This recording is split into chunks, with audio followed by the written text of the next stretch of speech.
In today's video, I'm going to teach you how to use Calendly for client appointments. We'll walk through creating a simple one-on-one booking link that you can share with your clients so they can easily pick a time that works for both of you. First, log into your Calendly account and go to your scheduling page.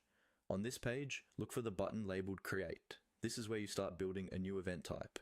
Click on Create and a few different options will appear for the kind of meeting you want to set up. From those options, choose One-on-One. This tells Calendly that the meeting is between you and a single client, not a group.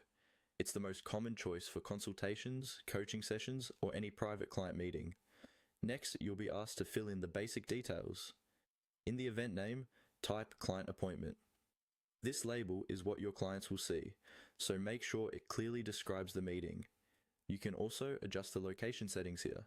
For example, adding a video call link or specifying a phone or in-person meeting, depending on how you work with your clients. After naming the event, move on to setting up your availability. This is a key step. You'll see a weekly calendar where you can choose which days and times you're open for appointments. Be realistic here. Only select time windows you know you can commit to.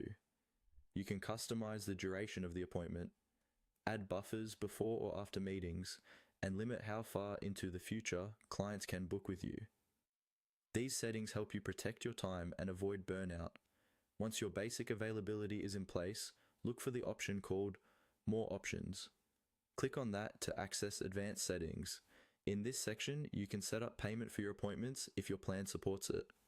This is helpful if you charge for consultations and want clients to pay at the time of booking. You can connect a payment provider and specify the fee and currency.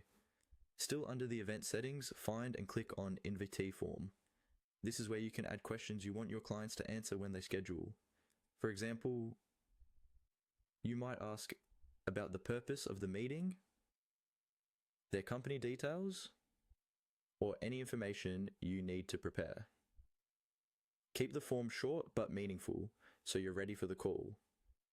When everything looks good, scroll down and click Save Changes. Calendly will update your event